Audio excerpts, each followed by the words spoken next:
You are Locked On Coogs, your daily podcast on the Houston Cougars, part of the Locked On Podcast Network, your team every day. Party Andrew, the Locked On Coogs here, and if Houston's going to add a rival, why not add the closest program? Houston and Waco are as close as they can get, and the Baptists and the Bayou are a rivalry that just feels like it's got to happen. Now, weirdly, before we get into history here, I do think Houston and Waco serve as weird cultural hubs for albeit very different cultures. Houston City School, Bayou, Cajun, this whole region, it's big city folks and downtowns and all that.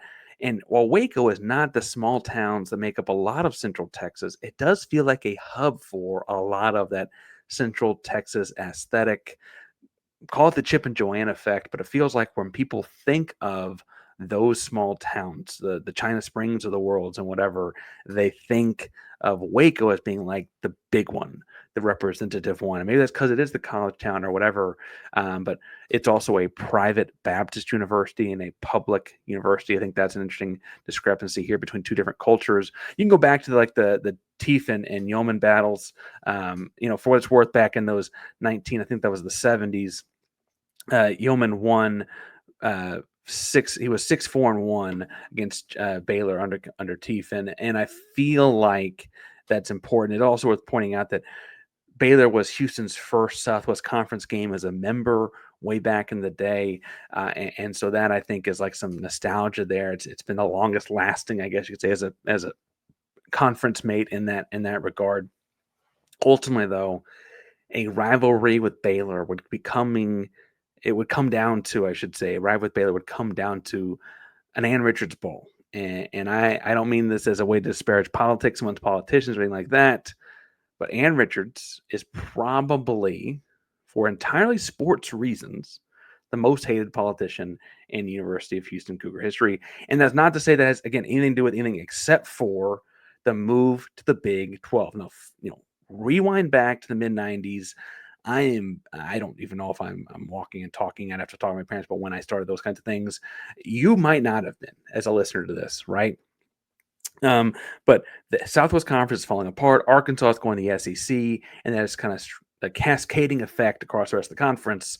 And the Big 8 is looking to move to the Big 12. They're going to pull in Texas and Texas A&M as big brands, and they're going to add other schools. And Ann Richards, the governor of Texas at the time, and Lieutenant Governor Bob Bullock, both of those two have a Baylor degree. Bullock's undergrad is actually a tech degree as well. They applied a lot of political pressure to this conference realignment. And reports were, these are reports, not substantiated in that document, but reports, and to whatever degree that rumor sphere would have happened in the early and mid-90s, that Bullock had told the folks at A&M in Texas that he and Ann Richards were willing to cut funding to the athletic departments of Texas and Texas A&M if the Big 8 only took those two and did not take Baylor and Texas Tech, to which Texas and Texas A&M told the Big 8, we've got to take the other two. We're not cutting our funding, in theory, and they accepted all four, leaving out Houston, but also SMU, Rice, and TCU. Now, I feel like I should point out a couple things. One, those were obviously reports way back in the day, right? Substantiated amongst Houston faithful, and I'm thinking Baylor and the Richards camp probably deny all of it. But the Bullock camp, I'm sure. But that is to say, Texas A&M and Texas have always benefited from a large athletic funding from the state, coming from different oil fields, like state money has helped those two programs out in a lot of ways. It stands to reason that potentially losing that would have been a big problem, right? Now, I also would point out that this is happening in this first half of the 1990s. The Dick Schaap article on the violations in the program that kind of hurt the program from recruiting sanctions, some of that would follow. David Klingler going to the NFL. that all didn't help, right? Those reasons that were the much more on paper reasons, the much more publicized reasons, those didn't help. SMU, in that same vein, had their death penalty in the late 80s. And so it kind of felt like they were saying, we're not taking those programs because of those things. I will point out, Texas and Texas A&M, every school had their stuff to that point. And Baylor, their stuff included this whole 1993 like fiasco outside of town. And while it's not tied to the university, I would imagine if you'd asked people from the big 8 institutions, like fans and faithfuls and so on from those 8 institutions, do you want to go to Waco every year or do you want to go to Houston? I think they'd have picked Houston based on what was happening in the first half of the 90s in Waco. I don't know. Maybe not. But I do think, though, that this becomes a rivalry because Baylor gets into the Big 12 in the mid 90s. Houston does not. Houston has to claw and scratch and, what I'd say earlier, clatch their way into the conference, right, over the course of 30 years. And Baylor gets a 30-year head start on that, right? And listen, I think Houston's made up a lot of that ground in 2 years, given the complexity of making that up. However, I would also point out that that's a lot of time. and while it is a lot of time, I think that that's part of the fun of this rivalry. I would also point out that Houston and Baylor are both good athletic programs in a lot of ways now. Baylor's had some good run in the last 15 years in football, some highs and lows, right?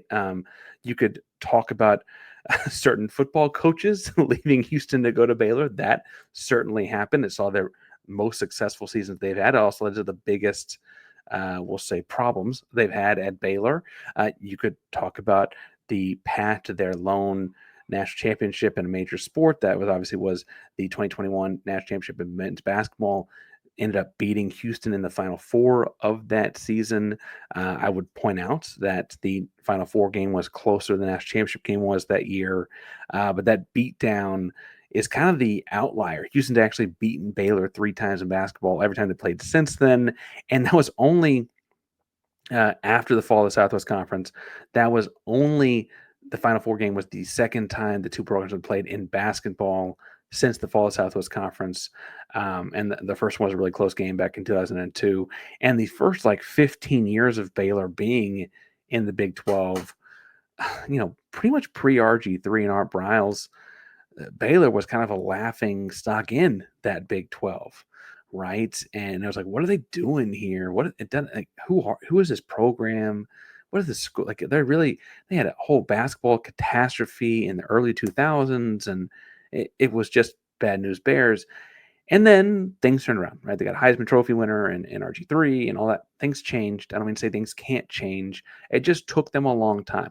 I would argue Houston's, as far as their time to acclimate, moving much quicker for what it's worth. They're in charge of the conference in basketball, right? And so I think that that's interesting. I also think it's worth pointing out that, in those first 2 years in the conference, the kind of times you're setting this story as far as being conference rivals, Donovan Smith and the walk-off touchdown at their place in the first Big 12 season was pretty remarkable, left them pretty stunned.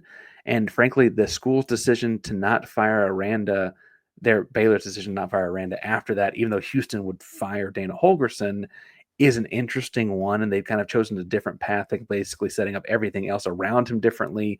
That could change the future of their institution and program as well. No, Baylor came back to Houston and beat them the next year, and that alternating may work in the two's favor as far as building a rivalry goes, right? But I think Baylor, because of that history, because of how close they are, because of how different the schools are, in so many ways, I think this feels like a very natural rivalry.